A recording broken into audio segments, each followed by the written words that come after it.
Hello, I'm just getting ready here with my Instagram live because I want to stream in both places at the same time. So please give me a second. I'm almost done. Okay, sorry about that. Let me just get the phone away. So today we are number one changing environments because I think this light might be a little bit better. It's natural light instead of the lamps that make me so hot and it makes me so red. So I'm just giving it a try. And I'm also in a lighter room. This might be good. So you guys let me know. If it works, I'll make it prettier, I promise. Anyways, today, as always, I want to talk to you about a health related topic. And in this case, it's going to be about microbiome. Microbiome and is a concept that is relatively new and it's not that well accepted, or it wasn't, let's say, to start with, because well, it's kind of nasty and people were not, doctors mostly were not wanting to believe that. But let's just start from the beginning and do a little general information, and I promise. Hey Natty, good morning. I just wanted to give you a general review before my nutritionist, Kira Whitman, that is going to come starting next month, once a month, is going to be telling us about this specifically. But I wanted to give you an intro so we get a little information. Thank you for the hearts. You're so sweet, Maddie. Thank you. So, what it is that in our intestines, in our digestive system, we have a variety of bugs, truly they're bugs, good morning, that are between bacteria, fungi, protozoas, and viruses, which all these things we know that they could cause diseases. And all of us are like, oh my God, I'm sick, I need medication. But that is not the case. They live in our system in a balanced way, which means that they do not cause any harm, but they do actually benefit to us. uh, in the past 2 3 decades is when they started to study this deeply, because uh, scientists and doctors were not that sure that this was really what the problem was, or this had any effects of any other sides of our health. So this is what they found out. They found out that when you're born with a microflora, with a variety of these bugs in your intestine, in your digestive system, and until you turn 3 years of age, it is the same. It gets stable. But right before three, maybe by 2.5 years of age, kids start switching or changing their microflora with the nutrition that they get, with the foods that we give to our kids. And that's why pediatricians constantly tell the parents to give them foods that are organic, that are whole foods, and not processed foods, and much less sugars or any junk food, because that will affect this microbiota and then is going to cause negative consequences to these kids. And keep in mind that when they're that little, they are building up what is going to be utilized in the rest of their lives. So whenever they're little is when we have to protect them the most. So those people that give sodas and junk to kids that are that little, try not to do it. Just think about, I mean, it's not good for you and you know it. How could it be good for the kid? Anyways, that's not the purpose of this specific life, but I just wanted to make that point across. So this is how much bacteria, how much viruses and protozoas and fungi we have in our digestive system. It's close to a kilo. A kilo is about 2.2 pounds. That's how many we have. And that leaves their imbalance. They are supposed to be balanced to keep us from developing autoimmune diseases, to help us digest our food and our nutrition, and also to protect us from other bacteria that might come to our body to cause infections or actually cause harm to us. So they need to be stable. The problem is that with our nutrition or with other things that might happen in our life, that balance goes away. Nutrition, we already talked about in kids how important it is to have whole foods, organic foods, and good nutrients to keep that balance. But also happens when you happen to have an infection or you happen to go to a hospital or you are in a very stressful situation. Not that we're living like that these days at all. No, no, no. We have no issues with the pandemic and the changes in our economy and jobs and stuff like that. Not at all.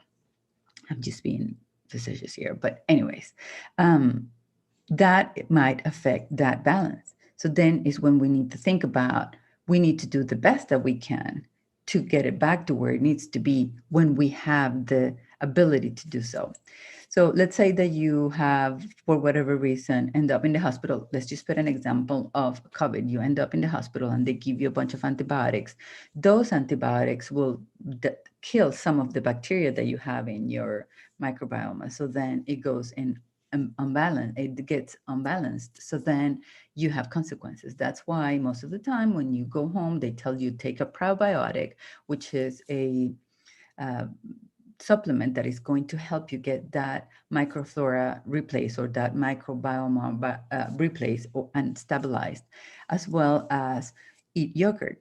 That's another thing that they tell you, or eat some fermented foods. That is the idea to get that microflora back up again. Sometimes it's not enough. You need to get, of course, your food and your nutrition in check as well to help out. But that is where it could be affected. So how do we do to keep it up? How do we know it's bad or good? How do we notice in our daily basis that this might be the case, that you have a problem?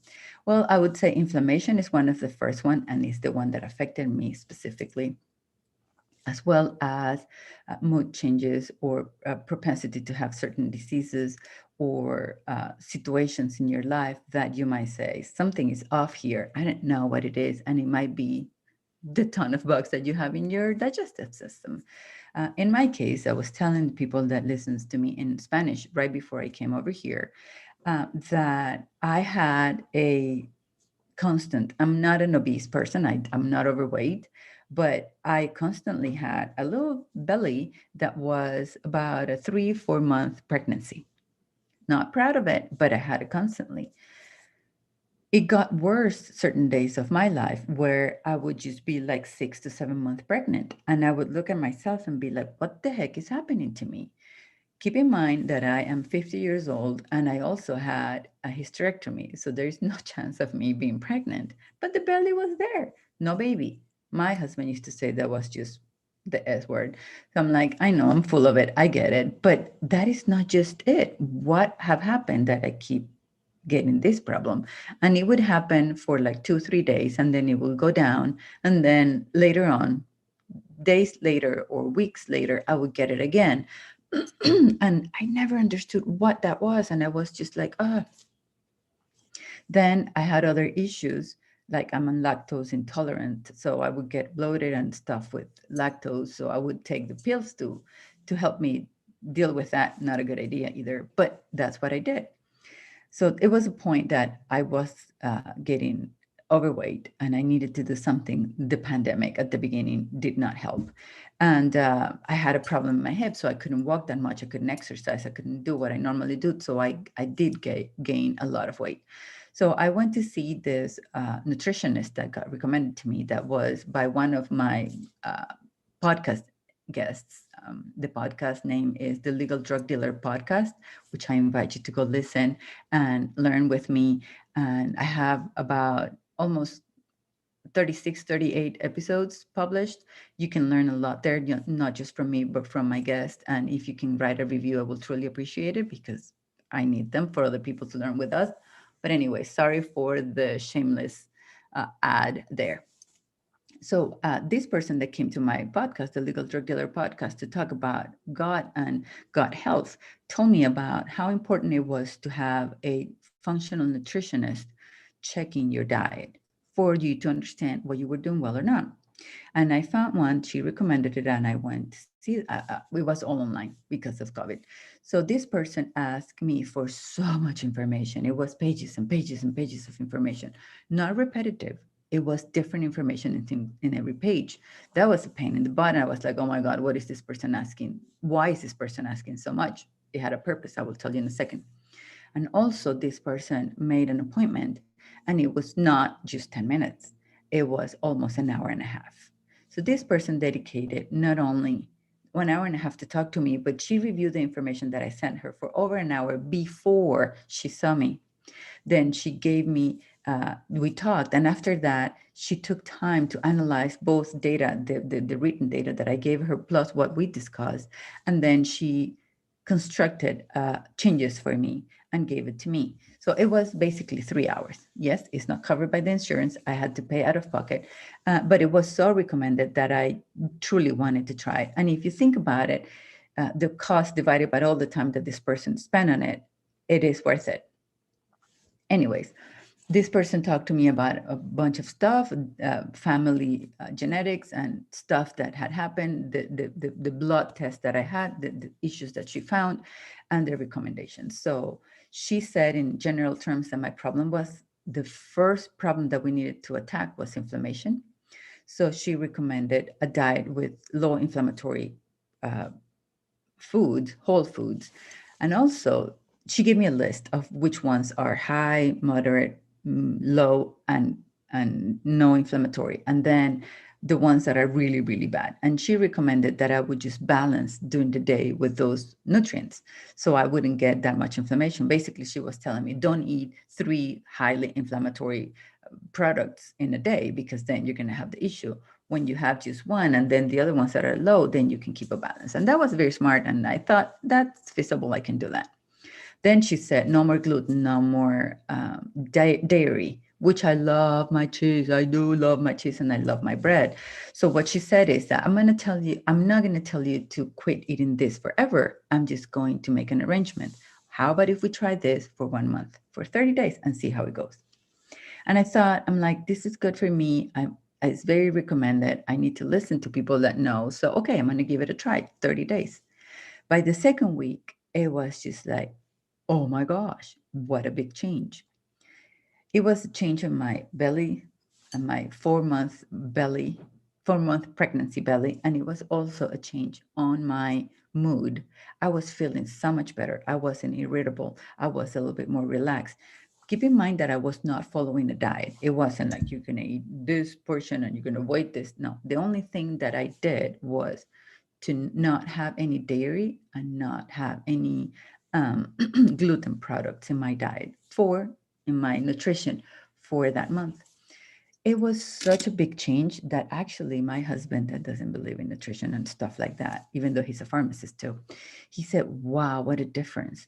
And then people that know me, that have seen me in places, have said, something is off, something is good. My nails started to grow, which they were very brittle and they never did.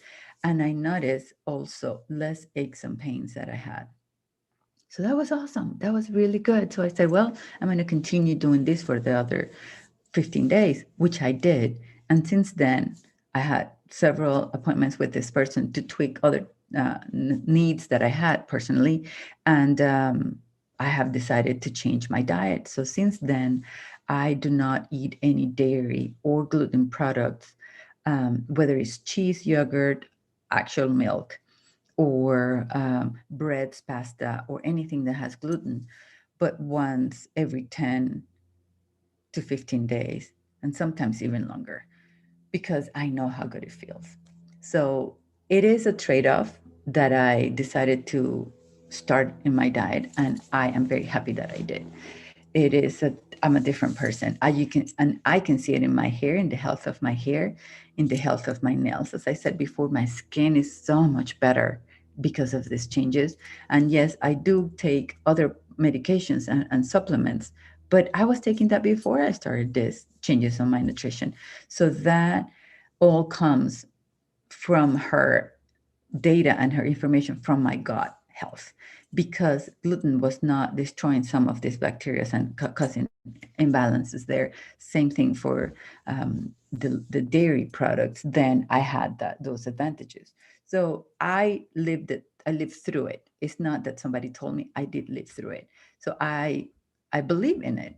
It have made a specific change on me.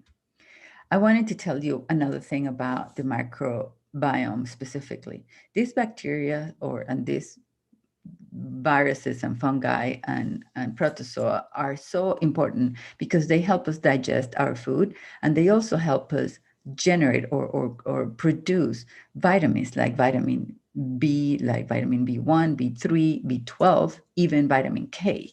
And it's also, the vitamin K is very important to keep up with our coagulation, which these days of COVID is very, very important. So we need to keep in mind that even though we do not know what that is and we don't know how it could help us, it's something that needs to be taken care of. And we need to listen and learn from those that are experts to help us with it. I want to talk to you about something that is a little bit gross, but it is true. And it happened actually to a patient of mine more than once. But I'm going to tell you the first one just for you to have an idea of what I'm talking about, because I need you to understand how important this is. But before I said that, I forgot to tell you that some of the imbalances in the microbiome can cause autoimmune diseases like diabetes, rheumatoid arthritis, muscular dystrophy, and multiple sclerosis, which is diseases that attack our own body. It's not that bacteria comes over and attack us. No, it's our body turning against ourselves. And they have data that is being studied these days in the National Institute of Health in the US that is proving this. And then we're going to have more information soon. But as it is right now, that's what we think is going to happen. And I do believe that is true based on other studies that I have read. So talking about the growth thing, there's two bacteria that cause really, really bad issues in patients that are in the hospital, and they are E. coli or Escherichia coli, and the other one is Clostridium difficile. These two bacteria cause a diarrhea that is so severe in patients that patients have even died. They died because they cannot keep any food, and because it causes such a variety of imbalances in their body that they just can't defend themselves and they end up dying. So when somebody is diagnosed with these two bacteria, we need to act quickly. Also, there is reasons for these bacteria to develop, which is normally the use of strong antibiotics while the patient is in the hospital, which is needed because if they have an infection, you have to treat it.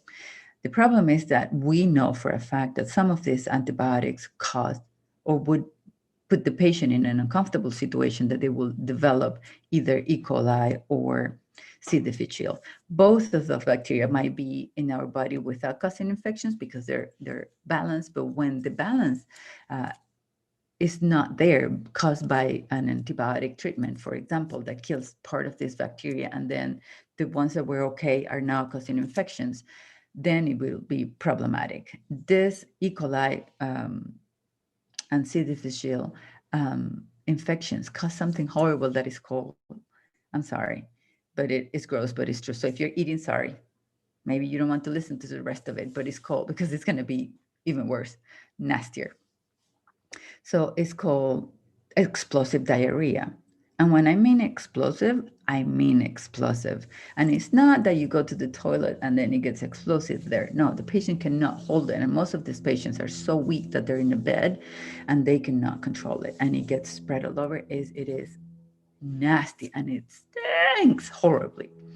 When a patient has that, anybody that comes to that room has to be covered from head to toe, the same way that if they were treating a patient with COVID. That's how bad it is.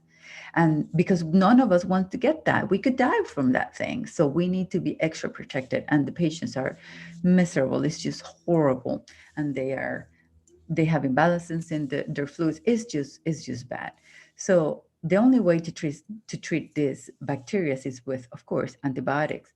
The problem is that more antibiotics will cause more imbalance in the microflora, so on the microbiome. So we try not to do it. We try to do other stuff, and we try whatever is needed when we try antibiotics and it doesn't work, we have to try alternatives.